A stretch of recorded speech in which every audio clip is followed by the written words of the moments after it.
On this episode of That One Movie Podcast, we're going to feature our review of Talk to Me. We'll start off spoiler-free, and then we'll warn you before we dive into our spoiler-filled discussion. Use the time codes in the description if you want to jump right into that review, because otherwise we're going to talk about the news from this week in the world of entertainment, including, but not limited to, Holden. Sony announces major delays for films like Craven, Beyond the Spider-Verse, and more. Mattell wants to make a bunch of movies about their toys after the success of Barbie. The Lando Disney Plus Star Wars series is for some reason still in development. Of course, we'll also share our thoughts on the new trailers for Saw X. I'm joining the X crowd. Loki Season 2. As always, use the time codes in the description to jump around to whatever interests you the most. Otherwise, I am Jimmy Youthy. I am Holden Sutter. And it's time for Tomp. Tomp.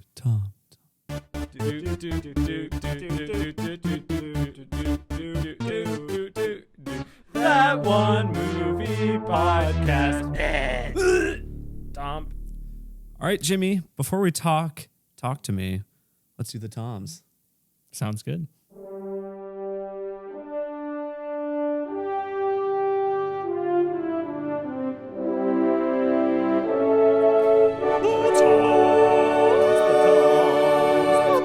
The Toms. Toms is the rapid fire segment in which we rate the news of the week in the world of entertainment on a scale of three famous Toms: Brokaw, Bombadil, and Bergeron. Brokaw is the highest, Bombadil is the lowest, and Bergeron is somewhere in between. Jimmy, let's get to it. I was totally going to hold up the things when you did that. I just I blanked. was also going I to. was listening. Halfway through that, I saw them sitting on the table. I'm like, do I really want to reach down there? Brokaw, Bombadil, Bergeron. There you go. Yes. Our audio-only listeners, you're going to have to just imagine the Toms. Cutouts, black and white cutouts of each of their faces on popsicle sticks, and that's what we have. We're committed to practical effects here. After seeing Oppenheimer, it has inspired us. No CGI whatsoever. We're big puppetry fans here. Yeah. Good old, what's the Muppet guy's name? Oh, Jim Henson. Jim Henson. I was like, it's Jim something. All right, hold on. Let's talk about trailers. Oh my gosh. All the promo images teasing us throughout the week of Saw X. Mm-hmm. Well, we got, it's like Billy the Puppet. Here's Tobin Bell. I'm like, They wow, look the same. They look the same for every movie. Credit to I was going to say Tobin Bell. I don't want to say he's like he's aged gracefully from at least the start of Saw 1, because I think he looks old in that movie, but he's looked pretty much the same since. So Tobin Bell age. Yeah, how old is he? Let's find out how old this man is. He is 80 years old. Yeah. He looked 80 when he was 60, apparently. No, he looked like 70 when he was 60, and he looks 70 now, I guess. Yeah, so he looks pretty good, and it makes it easier for this movie to just be set whenever. Yeah, they need to have a Saw Indiana Jones crossover now. Yeah. What am I doing in here? For too long, you've been stealing artifacts from cultures.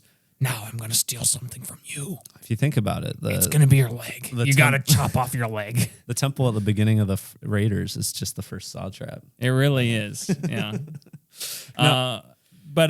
We saw this trailer. And I think this looks great. It's definitely a return to form. Yes. It's like we mentioned last week, an interquel. Do we know which movies this is taking place? 1 and 2. 1 and 2. All right. So I'm very much excited for that. The premise, apparently, he goes to like Mexico for some treatment of his cancer, John Kramer, and they like, I guess, pretend to remove the tumor, it seems like. Yeah. And then he finds it out, and there's like some great line in the trailer. He's like, you pretended to heal me. Heal me. But I assure you, what's going to happen to you now is very real, or something like that. It's so good. But to be honest with you, I don't want to see like any other trailers for this. I really don't want to rewatch this one. I'm sure it will come up in the theater. I was surprised we didn't get it before Talk to Me. We did walk into that late. We did, but I would assume they would have saved it for later. Maybe. But I kind of want to just go into this knowing nothing more than what I've seen here for this one time watching the trailer, because I think the premise sounds really good, kind of harkening back to Saw 6 with the healthcare insurance. Yeah. I'm excited for this. It is definitely going to be a bro call for me, Holden. Yeah, I had mentioned to you yesterday Maybe it had been when we went to the South Dakota Chislik Festival this weekend. Might have talked about it, but the poster itself, I don't usually get super excited with posters, but the fact that the poster is like throwback to Saw 1 through 7 kind of poster, I'm like, yeah, this is what we need. Yeah, going back to classics. The tubes, what are the X tubes for? Yeah, Are they sucking the eyeballs out? Are there rats, as people have theorized? Yeah, it could either one would be great. I don't think it showed it in the trailer either. There was like a brief glimpse of the trap. But you didn't see much more than just a flash. So regardless, it's a reverse rat tube. Reverse rat tube. What does that even mean? One thing that does stand out is John Kramer is just out in the open in the trailer. Yeah. So I'm like, I guess there's no reason to really conceal his identity. He's just, so it makes me wonder, is he like, usually he's not supposed to anyway rig the games so that people can't escape. They're supposed to like learn a lesson from it. So we'll see. Will he have the kind of Stockholm syndrome that he has on Amanda, who is returning for this? Yep.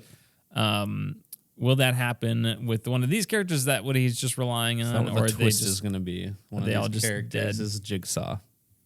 One of the characters is Jigsaw. Well, it's just like one of Jigsaw's henchmen. Like that's the twist in like half of those movies. Oh yeah, I need to. Yeah, it's going to be a twist referring to one of the other movies that I've seen once 7 years ago. Yeah, great. Yeah, we'll have to rewatch these, Holden. Yeah, we'll do a full retrospective. Oh gosh. Maybe. Oh my goodness. That'd be so good. Yeah, I'm very excited for this though. I'm glad they didn't show too much of the traps, just enough to be like, yeah, these look gruesome. But this gets a Brokaw from me, Jimmy. Awesome, Holden. All right, Loki season 2. Yes. Marvel hot off Secret Invasion, which everybody loved. Everyone loves. Sarcasm. Well, they're quickly switching gears. They're trying to get people's mind off of Secret Invasion. That's the impression I get. Yes, Loki season 2. When is this coming out? October, I think, beginning of October. Okay, beginning of October. I think this looks pretty good. I mean, Yeah. we were big fans of Loki season 1, except maybe the last episode was a little underwhelming, but overall, really Even enjoyed still, that. it probably had the best finale out of any of the Marvel shows. Yeah, I would say it's still my favorite of all the Marvel shows. Oh, yeah, 100%. I guess WandaVision is second. I That's haven't same seen with me. She-Hulk. I haven't seen Miss Marvel. So Yeah. it's too many. Too many. Too many. They gotta stop making these shows, which apparently they're gonna do. But more on Lando in a second. Loki season 2. Obviously, we got Tom Hiddleston coming back, and we got Owen Wilson coming back. Their chemistry is great. Looks like they're having a lot of fun here. Totally forgot Ke Huy Quan is in this. He looks like he's having fun. I liked He seems to be like the Q of like James Bond. That's the vibe I get for them.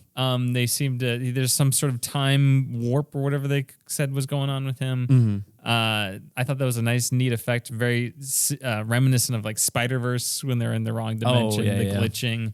I thought that was a nice little effect. I liked the humor with Ke Huy Quan in that introductory scene of the trailer. It looks like this could be a lot of fun. It looks like Sylvie is coming back into play. Again, we have Kang. Yeah. So Still here. Yeah, we'll see how that plays out. And if there are larger ramifications for the MCU as a whole, will this be an isolated Kang? Can you trust a Kang? Will there be a good Kang or bad Kang sort of thing? Yeah. What's going to go on there? Is Kang a Skrull? Probably not. We'll find out. I like how it seems like they go to like one of the world's fairs. So Lots that's of time hopping. I mean, that's obviously a thing with this series, but it looks like they're going to a lot of different time periods and stuff. So I liked it. I liked the vibe of this. I'm actually excited to see this still, even after kind of Secret Invasion kind of flopped at the end. So I will still give it a Brokaw. This is a show that I was excited for. In fact, I'll pull up my most anticipated shows of the year list and see where I put it there while you give your thoughts, Holden. Yeah, it's a Brokaw for me as well. I guess we should hold it up. But it visually looks very good. There wasn't really any part of the trailer I thought looked weird or anything. It has its own fun style carried over from the first season that I think makes it kind of stand out from the other Marvel series and movies. And yeah, I'm very much excited to see Owen Wilson back because he was a highlight of that first season. So nice. This was my 5th ranked show. Behind Ahsoka's 6th. Yeah. I mean, I guess. Well, I was. Yeah, you didn't even have 10. Succession season 4 was 4. Gen V. Wow, that shows how much I might have changed on the Succession. Gen V had that about that Mandalorian season 3. Last of Us was my highest ranked thing. But Succession season 4 delivered. Well, I'm not as confident in Loki season 2. It probably won't be Succession season 4 levels, but I don't know. I think I'm pretty sure it's the same showrunners and directors attached from that first season. So there is a good chance this could still be very good. Yeah. So we'll see. I'm still at a Brokaw. Yep. Those are my thoughts. Anything else to say about that, Holden? No, it's a Brokaw for me as well. All right. Sony release dates. What is going on here? Yeah, so I'm just so excited to see Kraven the Hunter later this year, Holden. Well, Jimmy, that's the only thing I want. It's keeping me sane. So after we talked about last week and maybe the week before as well, how all these studios are going to probably start delaying their movies. We have Sony kind of up front here, changing up a bunch of their release dates. Not all of them are delays. Some of them are just even adding them onto the calendar. But probably the biggest one is that Spider-Man Beyond the Spider-Verse has been completely removed from the schedule. Well, who would have thought? There was a lot of smoke around here. That movie was supposed to come out in March of next year, and like the voice actors haven't even recorded lines for it yet. Yeah. So that's a little tough to do. And there were scenes in Across the Spider-Verse that literally took them like 4 years to make. So when on earth are we getting this movie?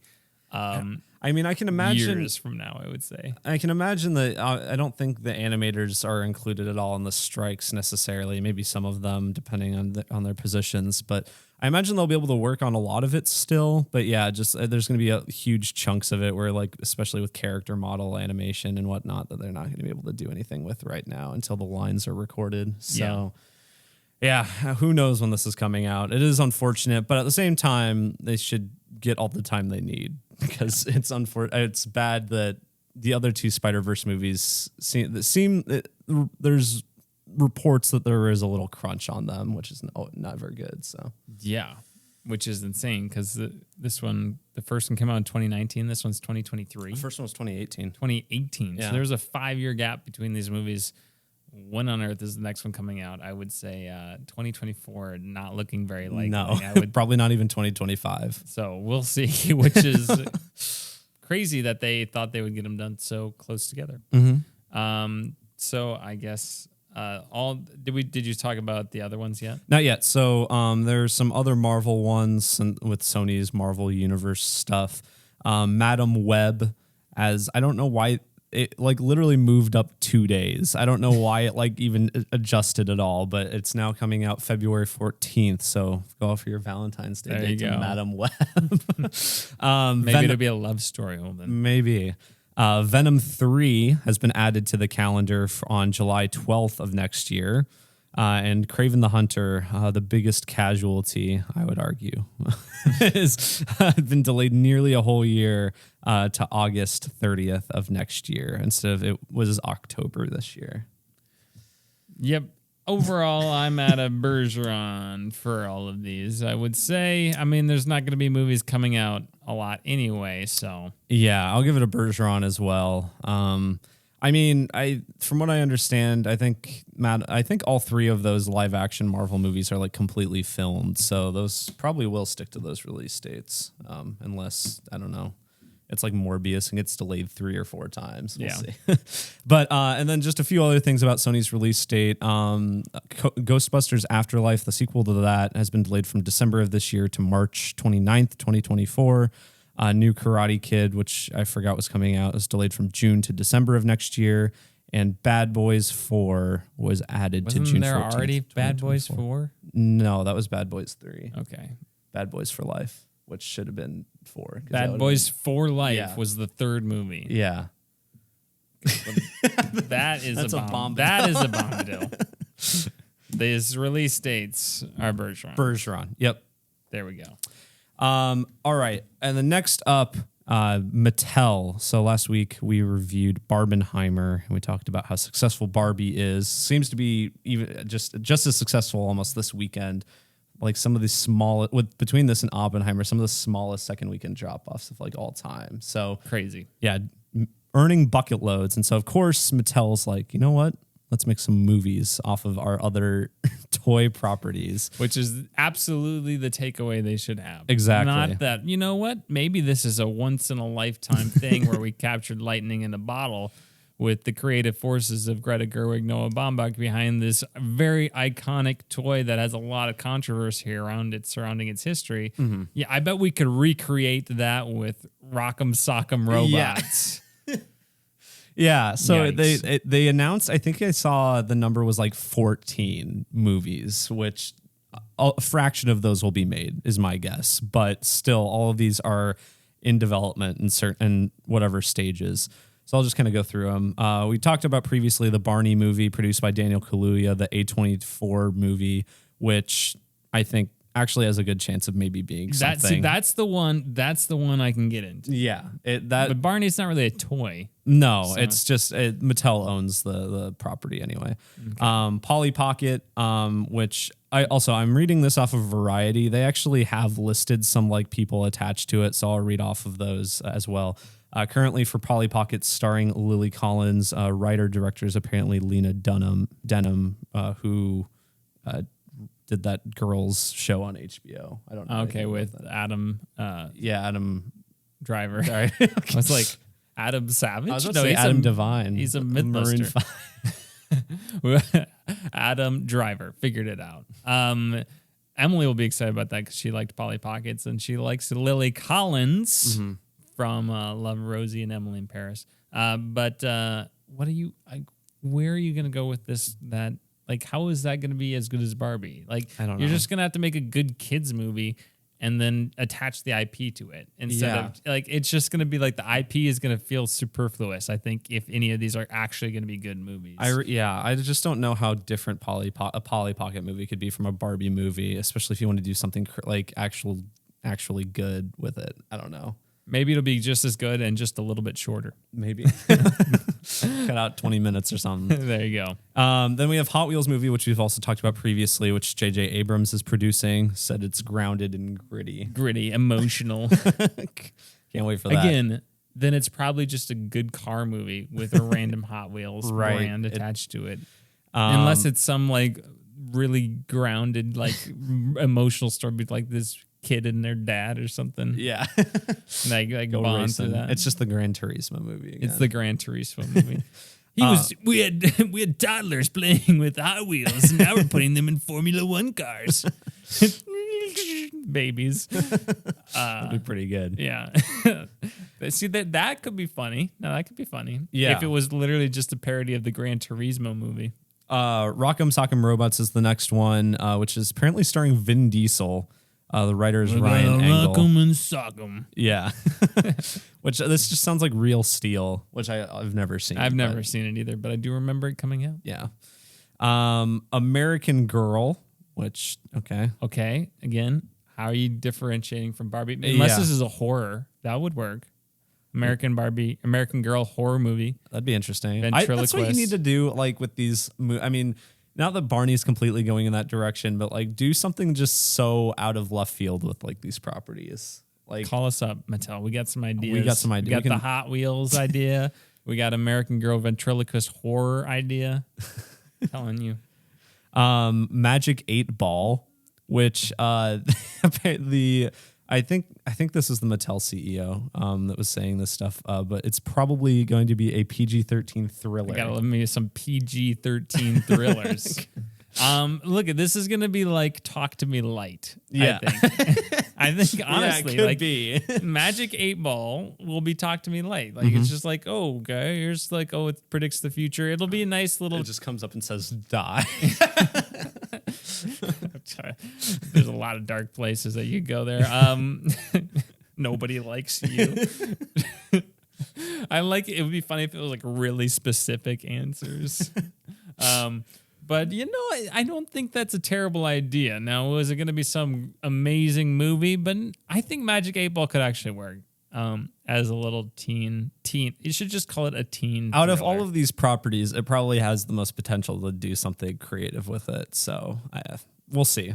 Maybe. Again, hit us up, Mattell. We got lots of ideas. Yeah, you know, we'll write something. We're kind of brainstorming. We got a little think tank going. Masters of the Universe, which last week I talked about, Netflix had canceled it, but apparently the movie is actually still going around looking at other places to possibly develop. So just not happening at Netflix anymore. You like He-Man, Jimmy? I've never seen. I never any have of it. either. Skeletor, or whatever the guy's name is. Yeah, that is his name. I have no nostalgia for any of that. Fair enough. Major Matt Mason, which I do not know what this is, but apparently it's starring Tom Hanks. Major? Major Matt Mason. You said Major. Major? Did I? Yeah, you did. Major. Oh, well, my bad. Major Matt Mason. Mason. Well, good thing Tom Hanks only picks good roles. For real, yes. It's written by Akiva Goldsman, Michael Chabon. I don't know. Hanks will star as the Mattel astronaut action figure from the 1960s who lives and works on the moon. Okay. I don't know about that one. Uno, an Uno movie written by Marcy Kelly. Who's Marcy Kelly? I don't know. I'm just reading the names here. Well, I'll look it up while you're going over. What is I pulled up the Variety page and my computer's freaking out as the ads go on. I'm like trying to scroll down and it's like, no, over here. Marcy Kelly is an actress. Okay. Known for Life is Short, Change Your Life, ! Everybody's favorite film, Hipster Holocaust. The second top result is the Mattel, the article that says Mattel is signed a deal with her, which apparently this happened March of last year. Oh, I don't know. Maybe she's got a really good idea for an Uno movie. A lot of twists and turns. Wishbone, which I don't know this. Apparently it's a Jack Russell Terrier, a show on PBS in the 90s. Okay. Whatever. Matchbox, which I was surprised that also Mattel owns that and Hot Wheels, but whatever. It's apparently being made by Skydance, written by David Coggeshall. All right. Thomas and Friends, being directed by World War Z and Monsters Ball director Mark Forster. Perfect choice. Okay, Thomas.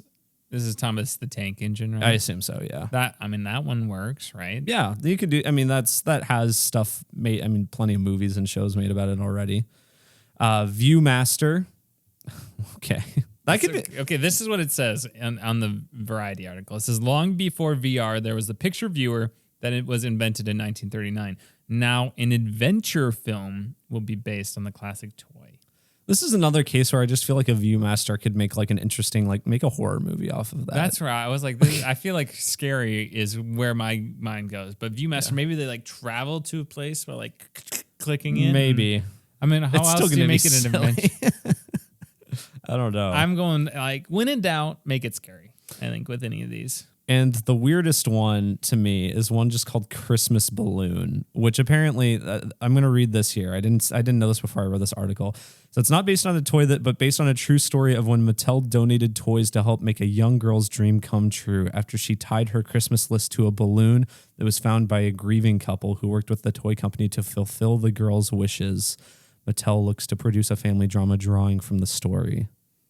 Okay. Nice. Little Christmas balloon. Yeah.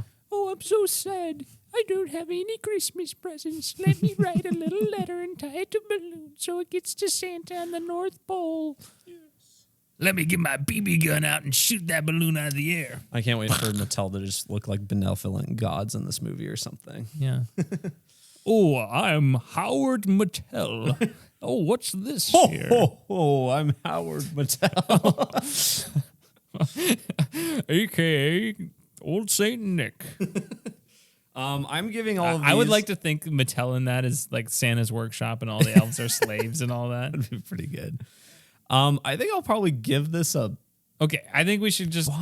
No, okay, overall, I think most of this is a really terrible idea. Yeah, that's what wrong message here. But I kind of want to go through individually and just rapid fire this. Barney Brokaw. I think Barney's going to work. You got Daniel Kaluuya. It's a weird surrealistic movie. Mm-hmm. What is that surreal? What's the difference between surreal and surrealistic? Apparently, it's comparing it to Being John Malkovich too. Interesting. Yeah. Polly Pocket, I think, is just going to be a kids movie that just is labeled Polly Pocket. I'm on a Bergeron with that one too. There.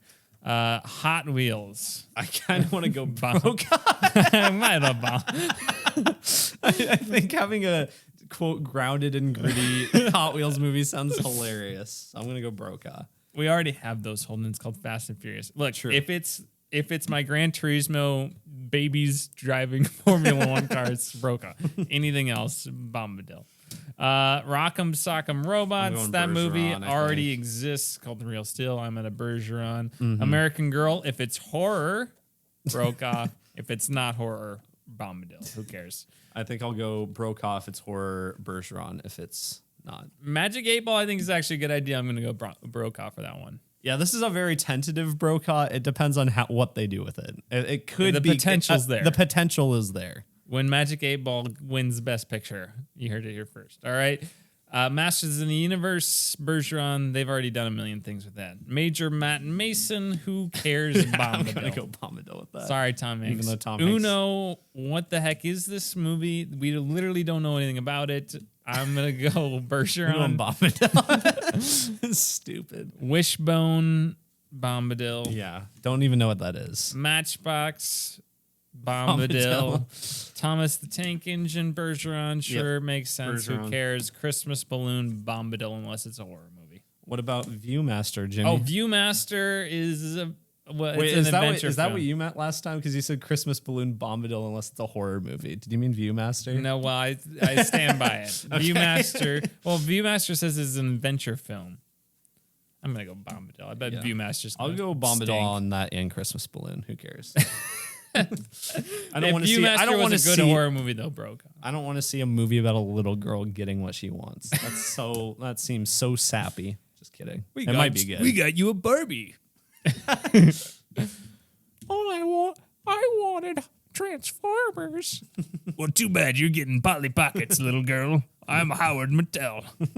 Oh ho ho! All right, off of done with the Mattel you movies. just murdered Santa Claus. oh! I'm Howard Mattell.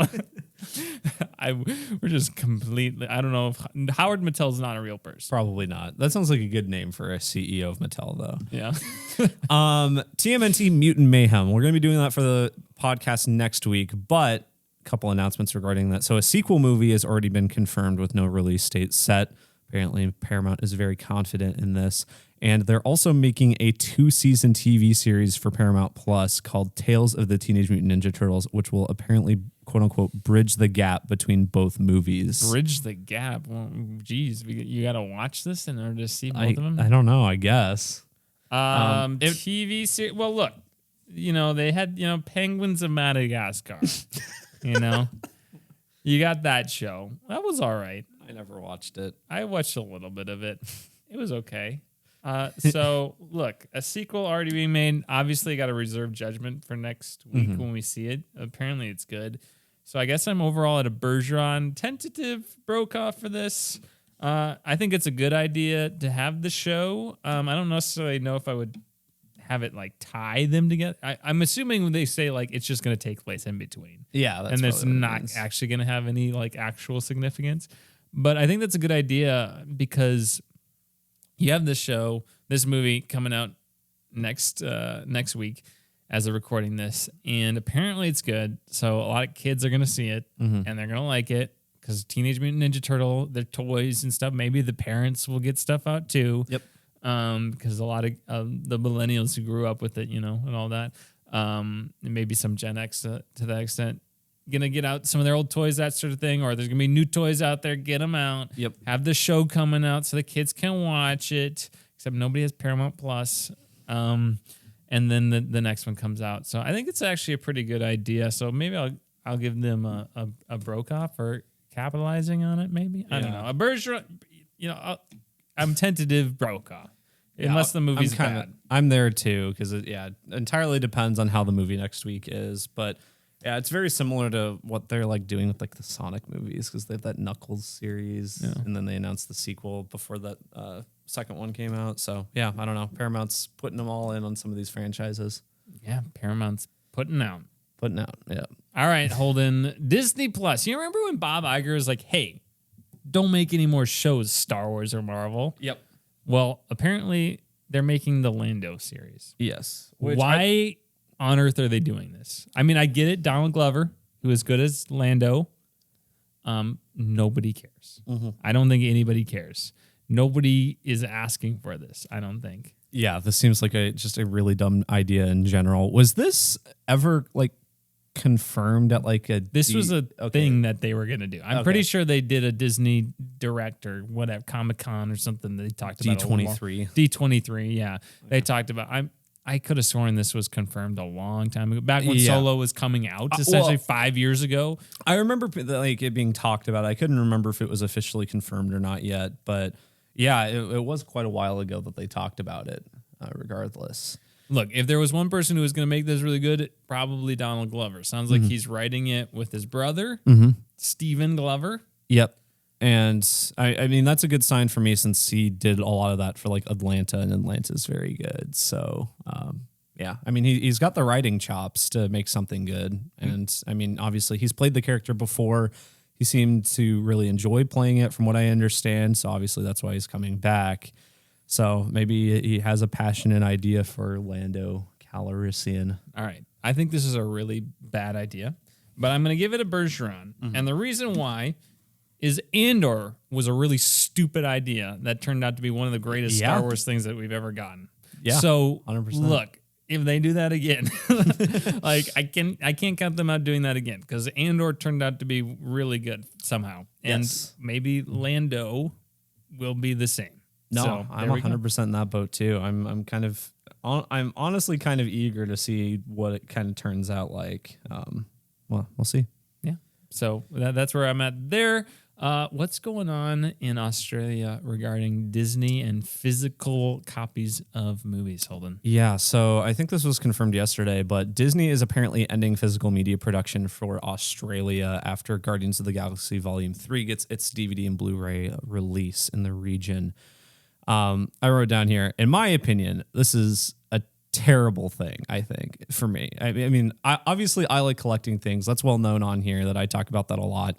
But I think just in general, this is not a good thing and kind of scary for the future of stuff, because I think I'm also worried about this with video games too. I think just having things available digitally is, and I mean we've been seeing it with streaming services, like removing stuff. Like it's just a really easy way to, like, companies could just wipe something in the blink of an eye and no one can have it, or they'll update it and then we won't have like older versions of something. I mean, not that that's a huge thing with movies so far, but I mean, we've seen it with theatrical releases to an extent even.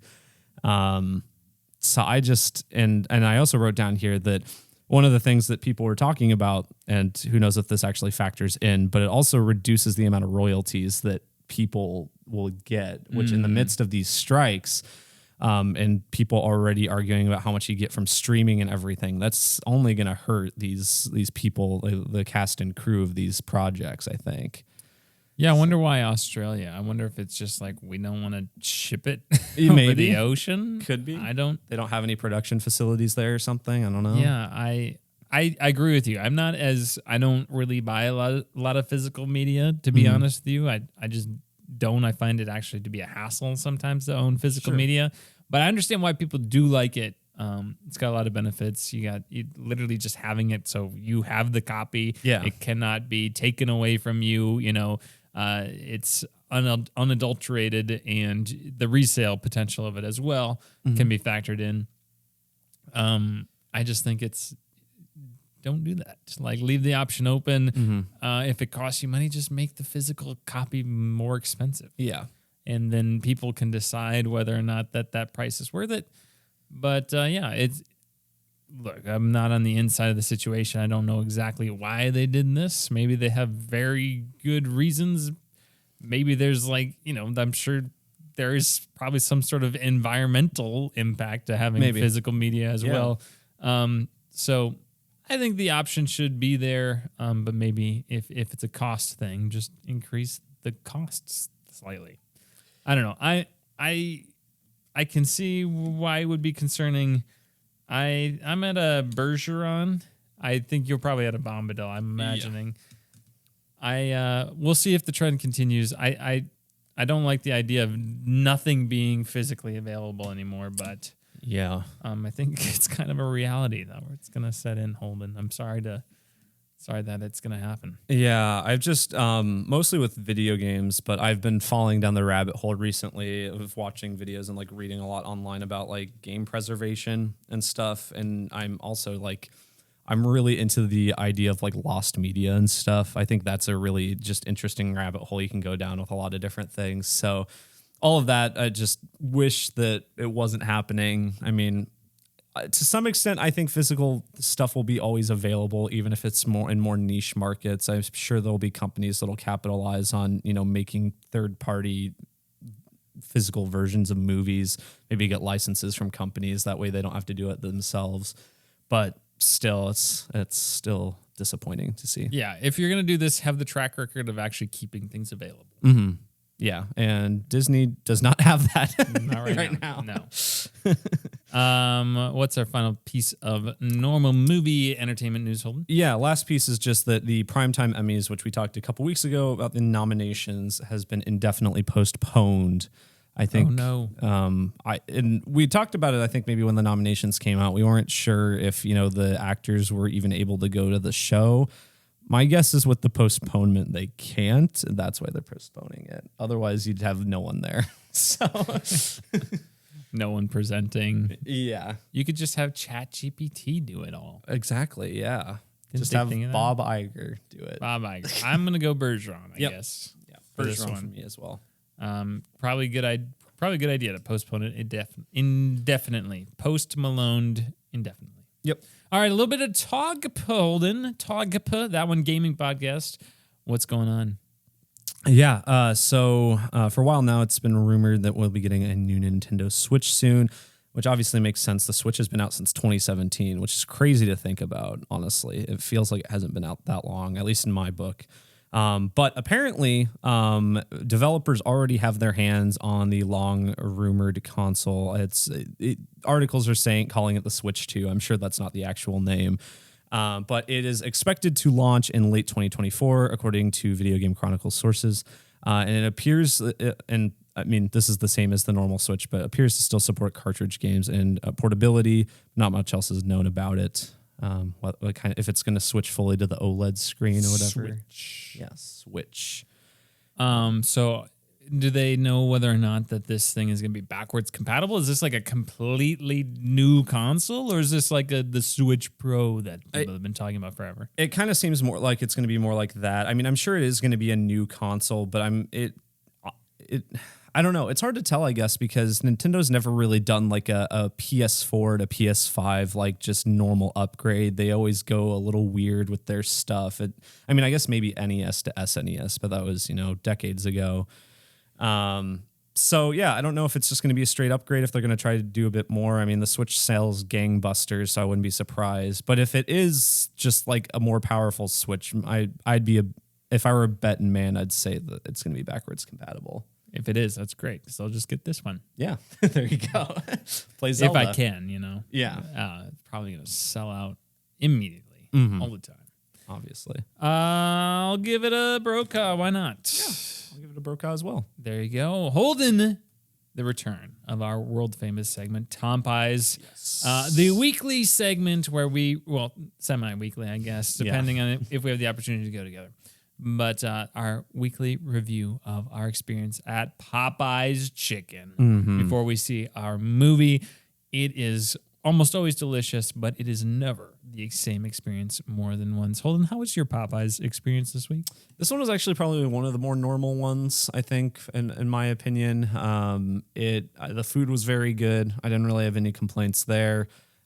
Pretty good pieces of chicken. A couple were kind of flat, but they actually gave me 6 pieces of chicken instead of 5, so can't complain about that. Nice. Workers seemed, fine. Didn't really get any. Saw one worker just grab a fry out as they clocked out. That was pretty funny. Didn't see that, but that is funny. Just reach into the fries and just grab one. There is we saw it last time we were there. I'm guessing it's an employee or something, but there's that car with the 30-inch rims. There's this, I don't know what it's like. What car? It's like a Suburban. Yeah, Suburban.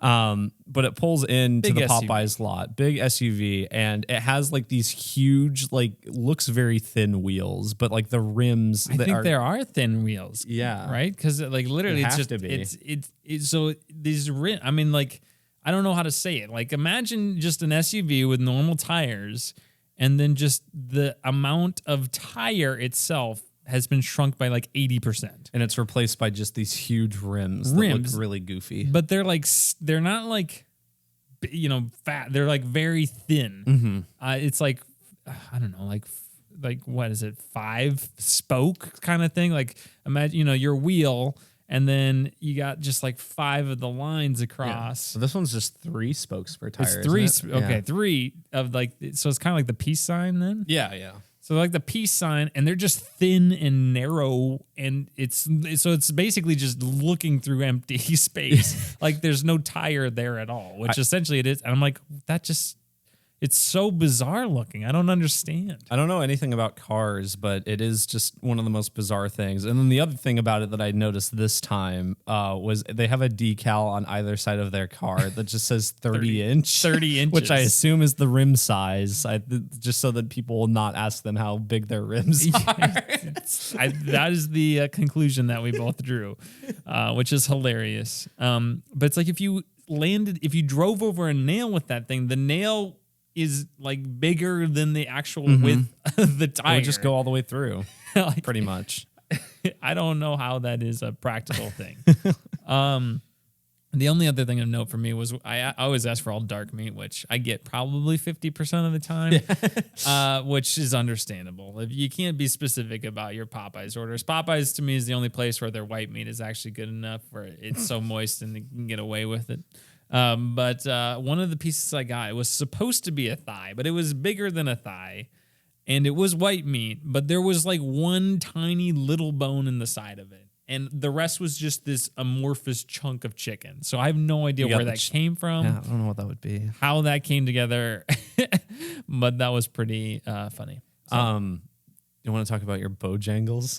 oh, yeah. I got to talk a little bit about Bojangles. So if you're not aware, Bojangles is, I think it's from the Carolinas, is another Popeyes-esque restaurant. I had the opportunity to have it on a family reunion in Virginia. So I was in the I was in the Charlotte, North Carolina airport, and I saw a sign for Bojangles, and I said, I have to have this. I need to have this. Need to try it because I wasn't having Popeyes that week because I was gone, and that had to fill my Popeyes hole. And the chicken was pretty comparable. The fries not nearly as good as Popeyes fries, but the biscuit, Holden. Biscuit was amazing. Literally twice the size of a Popeyes biscuit. Flaky as all get up and buttery, savory. Oh my gosh, that biscuit would convert you to any religion. It really sounds wants you good to from the believe. way you were describing it. So I'll So have good. to hit up a Bojangles when I'm in the area. So Bojangles, highly recommend. Bojangles brokaw for me. I'll give Popeyes a brokaw this week. Popeyes, It's you pretty did good. well this week, brokaw. All right, Holden, let's dive into our non-spoiler review of Talk to Me.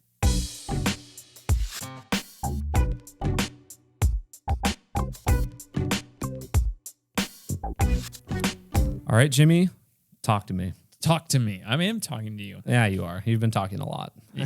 Too much. You need to quiet down here. There's 2 Talk to Me movies. There's one from 2007. Interesting. Interesting. I don't care about the 2007 movie. I want the 2022 movie, technically. This What's came the out Google last year. synopsis? The Google synopsis is when a group of friends discovers how to conjure spirits by using an embalmed hand, they become hooked on the new thrill until one of them unleashes terrifying supernatural forces. Yeah, this is the newest horror movie from A24. It's made by the Philippou brothers. I don't know if that's how you say their name, but they're known as Raka Raka on YouTube, I believe. They're YouTubers, been around for quite a while from what I understand. I think they do like, I don't know if I'd necessarily call them short films, but lots of skits and stuff. So they have a lot of experience with at least YouTube content creation. But this is their first big feature film.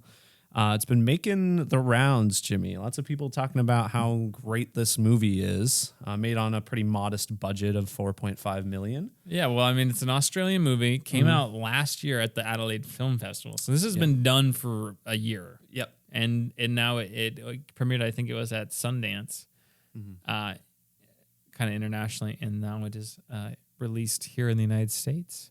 I thought this was a good movie, Holman. It was very good. Yeah, I really liked it. It's you can definitely feel. I was thinking about this after the movie. I'm like, this movie has a lot of like Hereditary DNA in it. I think in multiple ways. I mean, I think you could say that about a lot of modern horror movies just because of how influential that movie is. But it's definitely unique in its own way, and it's surprisingly funny at times too. Has a decent sense of humor, at least in the first half. Really? I didn't get the humor. I was the one thing that I thought was missing was the humor. Oh, okay. I think this is a very unsettling movie. It very is. disturbing. Mm-hmm. I don't know if it's that scary, but No. I think this is the most unsettling movie since Hereditary for Really? me. I think this is more unsettling than Midsommar was. I can't think of a movie that was just like, I was like, I want to take a shower after seeing this. This was like yucky. To me, it didn't have the same levity of Hereditary, of like the dark humor, the black comedy. I thought maybe upon rewatch I would catch it more, but I just didn't get any of that. But this movie is gripping, gross, disturbing, unpleasant. I think if I had to use one word, I would say unpleasant. Especially the sound design. I made the joke to Holden after we got out. I was like, someone turned the Foley, which is like the sound effects of just different interactions with things, that like if someone opens a car door, it's like they didn't use the on-set audio for that. They went back in and added a car door opening sound effect for it. Yeah. Like all of those things were just bumped up to 11. Yeah, it's so turned up. The volume on all these little just sound effects are so loud, and it makes for some really, really kind of disturbing and creepy moments. Even like towards the beginning, like someone's kind of like, oh, it's like hit you with a pillow, and it's like someone's getting clubbed to death. I mean, it's like hit by a bus. It's very it makes it very immersive. It just like it keeps you on the edge of your seat because you never know what sound is just going to be like in the forefront or whatever. I mentioned to you, I also feel like it does a really good job just with making full use of stereo sound, because like there were several points in the movie where there were like noises that were coming from around me in the theater that I thought were like audience members, but it wasn't. It was from the movie because context of the scene or whatever. But it was very immersive. Great stuff. Yeah, I mean, a lot of the audio is very just cringe-inducing. Like, ooh, I don't like that. So if you are someone very sensitive to that, I would say maybe not see this one, because there are a lot of moments where it's like, I didn't like that sound. Yeah, there's one scene in particular that really got me, as someone who enjoys watching like Saw movies. I was like, ooh, it feels very real. Yeah. It's not as heightened as something like that. So yeah, I thought that was very effective. I think the cinematography of this movie is very good. Especially like some of the shots in the trailer when they are kind of doing this seance sort of thing with this embalmed hand, like when they invite these spirits in, and like the camera, the way they do that, and they do a lot of these effects practically in camera using the movement to portray different things. I think that's really effective, very creative. A lot of like either contacts or slight manipulation of it using visual effects. It's very subtle, but you don't even notice it because you're just immersed in the story. I think they do a really good job of not showing you too much of what they show you. Some stuff, but they don't show you everything. They leave some things up to the imagination. Well, and with the cinematography, before we move off that, I think the movie is very claustrophobic too. Like I was noticing, it feels like the majority of the movie is like just close-up shots of people, or like one or two people. It doesn't step back too often. So it lingers on any sort of injuries or whatever it does it for quite a while. And just the horrified expressions on everyone's face. There's really no relief from any of that at any point. So, yeah. And I think the cast is good as well. there's kind of this core family that it's that involved, and the Sophia Wilde, who's the main actress who plays this girl Mia, and it took me a little bit to figure out what her relation was to this family. Like, okay, they're like, are they in this? Are like these two girls in a relationship? Yeah. Oh I no, she was like a sister at first, like actual sister, but she's like. But it was cemented by 15 minutes into the film. I thought the movie there's kind of like a prologue scene at the beginning that I thought was effective. Again, the sound is just like, oh my gosh, right into it with the sound. And that prologue scene doesn't waste any time either. It gets right to the point. It doesn't spend too much time there. Which I think you can say about pretty much the whole movie. It's like 90 minutes. There's really no wasted time, I don't think. I think maybe the beginning. I would need to see it twice, but I thought the inciting incident of the movie doesn't happen for at least a half hour. I think so. Like the thing that actually gets the plot moving is about 30 minutes into the movie. Yeah, you're probably right. So I just think that opening 30 minutes could be tightened up a little bit. They do just throw you into it. It's like, oh, here you go. Here's this stuff. And I will be honest, as we're Americans, so the Australian accents, and we both listen to an Australian podcast. Yeah. And so it's like, it was hard to tell what people were saying some of the time. Well, and especially at the beginning of the movie. Yeah. So the prologue scene. But I think part of that is just due to the sound design of all those Foley effects being so heightened and everything. Like everything is so loud in this movie. I think it makes it a little harder for us who aren't as keen on or can't understand Australian accents as well. Aren't as acclimated. Yeah. It's just harder. And I only really had that problem in like the first third of the movie. As it went on, I didn't have that, and I heard enough that I could understand what was going on. Yeah, but it was like lost. I could not. If you were like, "What did that person say exactly?" I was like, "Well, I know like 20% of what they said at some point." I got the gist of it. Yeah, I think there's a lot to like with this. I think it is definitely worth seeing if you're a fan of the horror genre. If you're kind of, I don't know, like I do think it's a very unpleasant movie. So like I could imagine someone getting invited to this and not enjoying the experience. It's not like it's not Evil Dead Rise where you have your popcorn and you're just enjoying the shenanigans. Like this is like unsettling stuff. At the same time though, I feel like if you go in it is A24. If you go in thinking A24 horror movie, like something like Hereditary, I feel like similar crowds would enjoy this. Yeah. But also, there are a lot of people who don't like Hereditary. For that reason. I don't like Hereditary, but well, you just need to see it again. I guess it's amazing. But don't go in expecting Halloween, just fun horror movie. It's more than that. It's unsettling. It's creepy. I don't like parts of it. I think something else that this movie does really well is it uses social media in a really it feels very modern in how these teenagers are acting a lot of the time because obviously from the trailer or whatever, that's like the embalmed hand. I guess we talked about the synopsis too, but that's kind of the MacGuffin or whatever you would call it, the object in this movie. But it the way that the teenagers like interact with it, they're like posting these things on social media and everything. And they're just like treating it like a party gag and everything. I think that's just such a unique spin on this. And I think it felt like something that would happen in real life. Like if a lot of these horror movies around teenagers, there's no way this stuff wouldn't get posted somewhere. Yeah.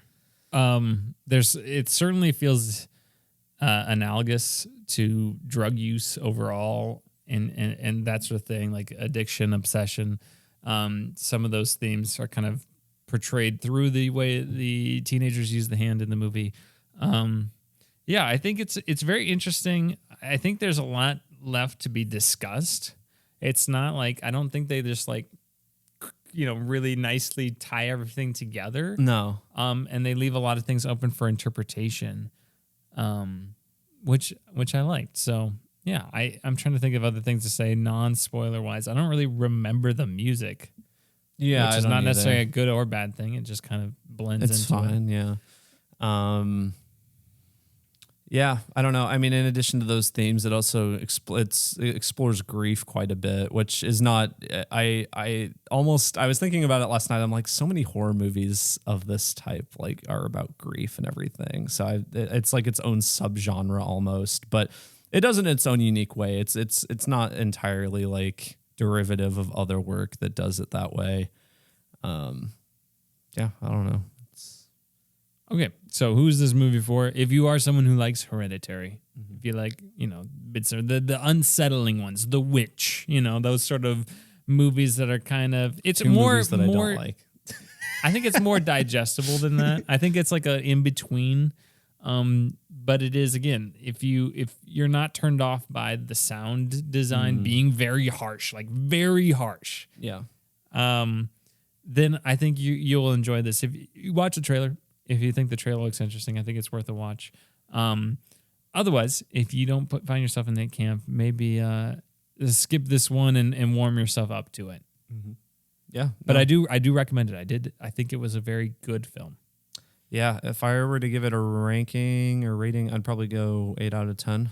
Very good, very good. I don't really have any huge complaints about it, but it didn't like completely blow me away like it did for a lot of other people. It is a very solid movie, but yeah. I mean, it happens with a lot of well-received horror movies where everyone's like, "Oh, this is the scariest movie I've ever seen," and I'm it's pretty not scary. I don't really no, it's creepy. I'm also pretty desensitized to the scary movies, I think, so it's hard for me to get too scared. But maybe you will get scared if you watch it. Who knows? Yeah, I think there are a lot of really good sequences in the movie. I think there's something that's very obvious is going to happen, yet somehow still like when it was introduced took me by surprise, which I thought was like props to them for distracting me long enough to like immerse me into this scene where I didn't see this very obvious thing coming because I was anticipating something else. So we'll talk about that and more in spoilers, which we are going to begin right after this.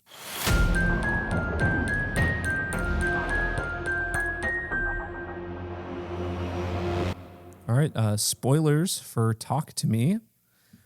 Where should we start with this, Jimmy? Well, we can start at the beginning. Hold on. With the prologue.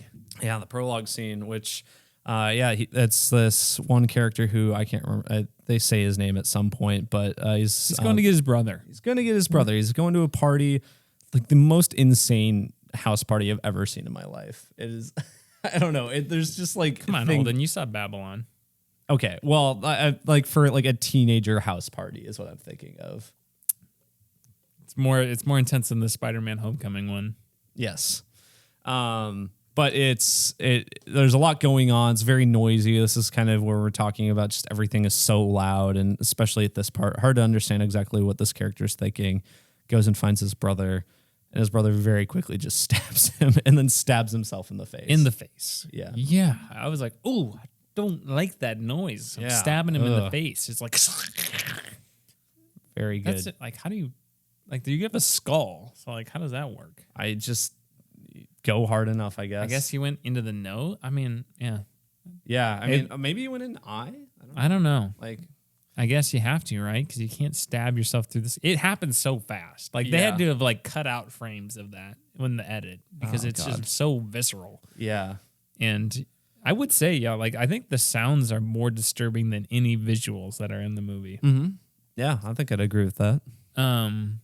Yeah, so that was very impactful, and then obviously you get thrown right into this character Mia, like at her mom's remembrance thing. I think like I caught it's been 2 years anniversary of her death. I think they said 2 years. Mm-hmm. Again, this was part of the film that I'm like, what are people saying? You kind of don't have the context, so I don't even know what to be listening for. Yeah. But you have that, you establish that relationship with the family of, is it Jade and Riley? Jade and Riley, yeah. I think are the siblings. She's part of this family. I like how the mom is just the least trusting mom of all time. She just does not believe anything her kids say. Yeah, no, she was and the scene where she's like interrogating everyone about the party, almost it like went on too long, but it also I think it kind of wrapped around to going on so long that it was still funny because it was just how thorough she was being about it. I thought it was a pretty funny sequence in general, but yeah. I guess so you talking about moments of kind of the comedy. Is there like I could see that with the mom in that scene. Is there any other moments where you're like I think in general, before the Elliot possession, I think so much of like the possession stuff is played for comedy with how they're all like treating it. How who is Elliot? Or Elliot Riley? I don't know. I said Elliot. But right before his possession, I think like so much of it is played for comedy. Just the way how unserious they're taking it, and they're like, "Oh, it's just a party thing," and they're filming it, having a good time, and I found all that to be pretty humorous, just because it was so different than like what you'd expect people in this situation to be like. So I don't know. I thought that was played partially for comedy, personally. Yeah, I didn't get that sense. I definitely felt like at ease or more at ease, like once they started getting rolling in it, and you kind of because you're very much they really do a good job of kind of like having you in the point of view of these characters going to this and like, what is this thing? What exactly happens? What are the mechanics of this? Is this kind of weird stuff that we shouldn't be into? The Ouija board, esque, satanic seance sort of things. And I was like, oh, it seems safe. They seem to know what they're doing. You just have to follow these guidelines and you'll be totally fine. Yeah. Just take a little bit of this drug. You'll be completely fine. You can control it. Definitely lots of comparisons, I think, to drug use. Drawing, I think it's very much this hand is a metaphor for a lot of drug use. Yeah. Yeah. And the way that Mia's like kind of gets addicted to it almost in that way too. I also think Mia's journey over the course of the movie, I know this is like a cliche to see like represented in movies, but I couldn't help but see that like it seems like she in some ways goes through like the 5 stages of grief in this movie, like with her mom and everything.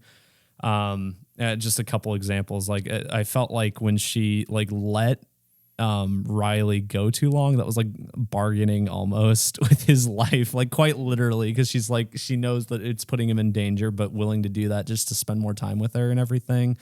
And then kind of like the last bit of her in the movie with her kind of like accepting that she's in the wrong or whatever, and ends up in the street. I felt like that was the acceptance stage.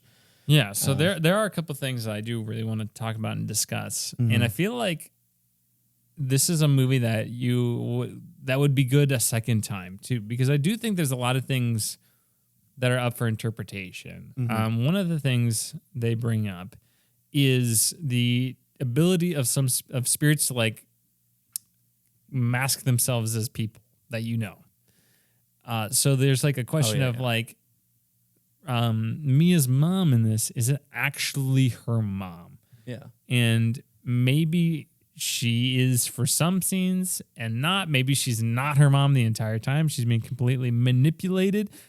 What was your kind of take at the end of the movie? What were you kind of thinking? I am under the impression that it's not her really at any point. I think if anything, you have Riley. It first appears in Riley when he gets possessed, and like the night before he had the conversation with Mia about how her mom died. So like maybe when the demon or whatever, the ghost or whatever it is inside Riley, sees these memories of like this kind of secondhand knowledge of Mia's mom. Maybe it was just disguising as her. I never really got the sense it was actually her personally, but yeah, it's hard to know because she does say, hey, look, the person banging on your door is not actually your dad. And it wasn't actually her dad. Yeah. But does that mean that she wasn't being manipulated? I mean, it seems like killing Riley, that was a manipulative thing. Like, you are not supposed to kill Riley. Yeah. That was the trap. And if you did, then he actually would be eternally stuck in hell, which that visual was terrifying. Yeah, that was like, I was like, oh my gosh, I did just flashes of something very disturbing. That was actually just, I don't know if scary, but just like so so unsettling. Like you said, pretty desensitized things. That messed me up a little bit seeing that. I'm like, that does not look like a good time. So I would be incentivized to try to save him too after seeing that. But so I do think that's really interesting is to kind of question rewatching it with that in mind. What seems manipulative? What seems to be telling the truth? Another one is, do you think her mom's death was indeed accidental, or do you think it was attempted suicide? I never really, maybe this is almost like a fault of the movie. I never really found any reason to distrust Mia's father. Like, I didn't really get... Yeah, was like, why is there a rift in their relationship? Yeah. They didn't really establish why. Because literally Mia is living with this other family. Like, she's not living with her dad. Yeah, and I mean, I think what the explanation you can make is just that, you know, after a traumatic event like that, you can cause rifts in family or whatever, but it's not really made more specific than that. And so him bringing out the note, I mean, it's not like we get a ton of him in the movie anyway, so I never really had any doubt it was real. I was just like, yeah, this is probably a real thing. And, you know, maybe... And he says that, you know, he should have treated the whole situation differently and everything. And he seemed genuine, didn't have any reason to not believe he was. So the only reason you would doubt that is because Mia's mom or some spirit pretending to be her mom tells her that wasn't true and that's not her father. And you do have a fake version of her father banging on the door. Yeah. But I just... the real father. Yeah. I don't know. I never really bought that the mom was the real mom, so I was never going to believe her. And sure, we have the fake dad or whatever banging at the door, but intercut with that, we also have the dad still sitting on the couch after having the conversation with the suicide note. So, like, the suicide note conversation was real. And he goes up and runs up to help her and ends up getting stabbed. So, yeah. I do like that interpretation better because, like you said, a lot of her struggles stem from her inability to accept how her mom is dead and how her mom died. Yeah. And like, well, how could my mom leave me? You know, like, yeah. So, and her kind of coming to accept that at the end before she makes this fatal mistake. Well, she ends up dying, but not taking Riley with her. I think I like that interpretation better. Yeah. One scene that I do want to highlight is just the sequence of leading up to Riley's use of the hand. I thought that was just, again, we've been through the process before. We experienced this one, so it kind of begins more like a montage and people getting into it. You have the scare. There's kind of a red herring scare with Danny, or I think it's Daniel. Daniel. Like Daniel. Daniel, the boyfriend. The scare of him, and is he, you know, like, is he going to be okay? Like, there was like, oh, well, maybe we shouldn't keep going. And then they do, and it kind of goes in the montage. And in the montage, Daniel is back, you know, and they're doing it more. And they're wrapping up, and then Riley wants to do it. And I was thinking, oh, no, he's going to get hurt somehow, which, I mean, actually does happen. But I didn't, for whatever reason, I was not expecting it to be Mia's mom, which seems like is very obvious. Like, if you just like watching the trailer, you're like, well, she's eventually going to come into contact with her mom here. But for whatever reason, they had distracted me or gotten me so immersed in the sequence that was not on my mind at all. How about you? Yeah. I mean, once the possession started, I was like, oh, this might be Mia's mom. Even before it became like really obvious, but yeah, I'm kind of with you. It wasn't like thinking about leading up to the scene that, oh, this is going to be Mia's mom. I mean, I think I was more expecting just Mia to encounter her in one of her own like episodes. I was expecting the very first one. Yeah. Which was a good jump scare when it's like just a creepy lady. Oh my gosh. And I liked everyone's like different reactions to that too. That reflect how their personalities and everything. But yeah, the scene that got me was just Riley beating his face in. Oh my gosh. The makeup and sound effects there, it's just insane. I was like, oh my God. Tries to take out his eyeball. Yeah. Oh man. That was nasty. That was the roughest scene for me. Personally. And then he does it again at the hospital. I mean, just yikes. I think sound wise to me, when Mia was slapping herself. Oh yeah. That was, I mean, our whole audience was very reacting to that. Very upset about that. We had a pretty obnoxious audience for this movie, unfortunately. It did take away a bit from me, I think, unfortunately. But that was just, I was just like, oh my gosh, it was just so harsh, just abrasive. But yeah, there was a lot to like about this movie. Of course, at the end, you have it going full circle where Mia is shaking, she is the one now, on the other end of this, being kind of summoned. What do you call it? Yes, summoned. Whatever, something like that. Yeah, say summoned through the hand. So that was it's a nice pretty good ending, I think. Apparently, the Philippou brothers want to make a sequel, and they have the whole backstory of this thing written out. I guess they have left behind clues as to like what happened like on the graffiti of the hand. Oh, okay. And there's all these little bits of information that they kind of sprinkled throughout the film to kind of you can piece together if you go back through, which is another reason why I think a second viewing might actually enhance my my perception of this movie and the quality of it. But I think that's interesting. I think this is something that you could make another movie of with brand new characters and this traveling thing. So I like the concept of that. And I wouldn't mind seeing a sequel to this at all. Yeah, well, and we know A24 is fine with sequels as long as like the director, writers have vision with we have X and Pearl and those. So, and those have done pretty well for them. So, and this movie seems to be doing quite well. I think it had the highest opening of a A24 movie since, I think A24 horror anyway, at least since Hereditary. Yeah, something like that. So another comparison to that movie.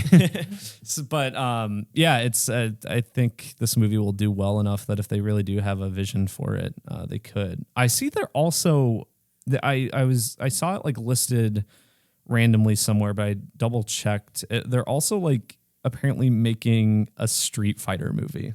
Oh yeah, the Philippou brothers. I had heard that as well. Yeah, so I don't know.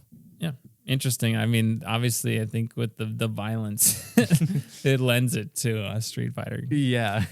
I guess one last thing I want to talk about is how you just viewed Mia as a protagonist. I like how she's just a person. Like she's not entirely, other than her mom dying, she's really not like that remarkable in any other way. She's just a person.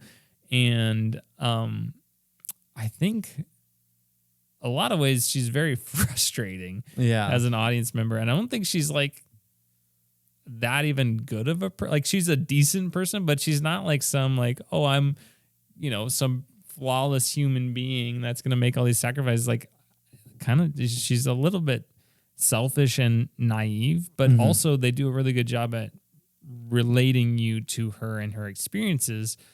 And, how this grief has kind of hijacked her life. Yeah. So I don't know, anything to chime in there? No, I mean, I'm kind of with you. I was frustrated with her in parts of the movie. She made some kind of boneheaded decisions, but it fit within the realm of her character. It never felt out of character or anything. And I think by her last act, in a way was still like, I don't know if I'd say selfless, but at the very least it was like a positive note to end on to some extent, because she didn't kill Riley. I was worried she was going to. Yeah. Like I was actually thinking it was gonna happen. Oh, go ahead. I was just gonna say she clearly knew that she she wasn't going to be able to escape this. All of her like ideas for getting out of it were so like just thought up in like a moment, and like there wasn't any murdered logic. her dad. Yeah, she murdered her dad. There was like no logic behind her. Sucked on Daniel's toes. Yeah.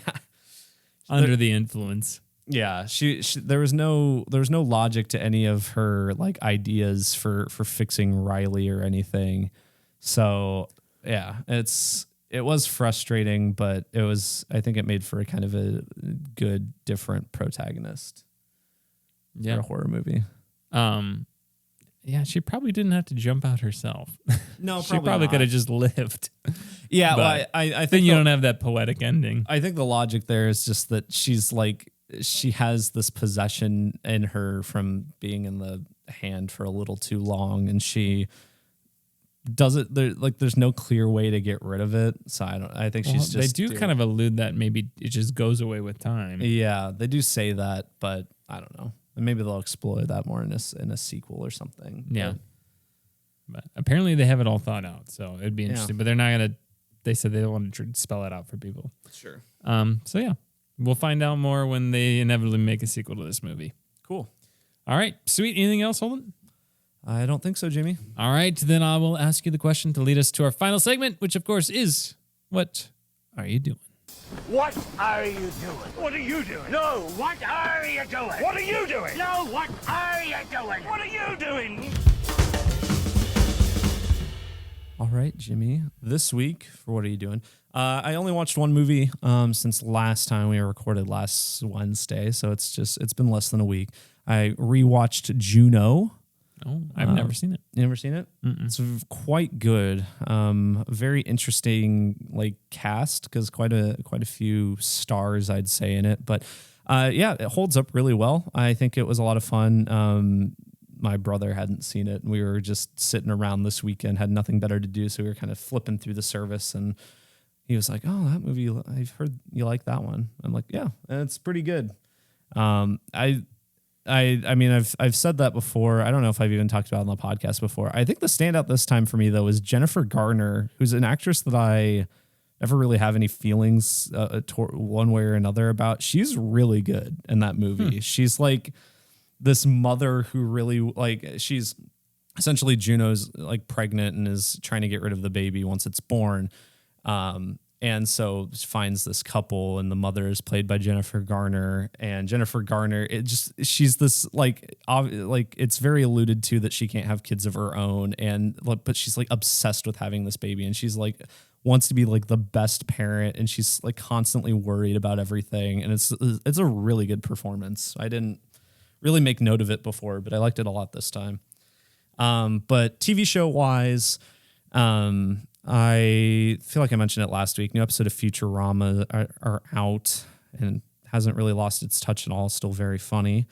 And other than that, just trying to keep up on the shows that are coming out. I guess I still haven't watched a ton. Been fully moved into my new place, so I'll probably be watching more once we get the basement set up. And game-wise, also really haven't played much, just a little bit more Ghostwire, but once again, I've been moving a lot. So, yeah. What about you, Jimmy? I watched a couple movies this week. First, I watched Mean Girls, finally, for the first time. Obviously, I knew so many references to it, the wearing pink and whatnot. But yeah, I finally saw it. It was Coco. Yeah, it was a pretty good movie. I enjoyed it. I thought the principal character was the funniest part. Oh, yeah. When there's like the mayhem at the school and he brings out a bat. Yeah. He's so good. Yeah, I thought it was pretty enjoyable. Lindsay Lohan was very good. And I also rewatched Puss in Boots: The Last Wish, which of course is great. Forgot about Jiminy Cricket and how hilarious he is in that movie. So it's on Netflix. Highly recommend. You do not need to see the first one. Watch it. Listen to our review that we did on the podcast. That one's audio only. So check out Apple Podcasts, Spotify, Google Podcasts, wherever you get your podcasts for that one. Otherwise, I did, not movie or game related, but I did play Barbie Queen of the Prom, a board game from 1963 with my wife that she had played growing up. And it was pretty fun. It was like Monopoly, but it was you were Barbie and you had to get your prom dress and you had to have a boyfriend. You had to be going steady with your boyfriend. A little outdated in some of the some of the ideas of being a girl and going to prom, but from the 1960s. A lot of frustrating elements of gameplay that just added to the excitement. I had a good time, and I won. Came back and defeated Emily. So You can't see it right now, but the box is just in shambles. it is in shambles over there. Seen a lot better days. Yeah. Presumably it bought in 1963. Yeah, and it looks played like a lot between now and then. Then and now. So that was a lot of fun. Otherwise, the other thing I've been doing is playing some Horizon Forbidden West, chipping away at that game, which is just absolutely massive. Yeah. Way too big. A lot of game. Oh my goodness. But it's very fun. So I'm torn. How much side stuff do I want to do, or do I just want to finish it? So the eternal dilemma of the modern gamer. So that's where I'm at. Holden, next week we are going to be reviewing Teenage Mutant Ninja Turtles Mutant Mayhem, TMNT, as they say. So that'll be coming at you. So see that in preparation for next week's episode. Otherwise, Holden, anything else? Or are you ready to take us home? No, if you want to leave us a request, you can do so by leaving us a 5-star review on iTunes or email us at TOMPpodcast@gmail.com or donate to our Patreon. And that's it, Jimmy. Feel free to give us 5 stars on Spotify as well, and click the like button and leave a comment if you are on YouTube. Otherwise, until next week, adios, pantalones. Love you.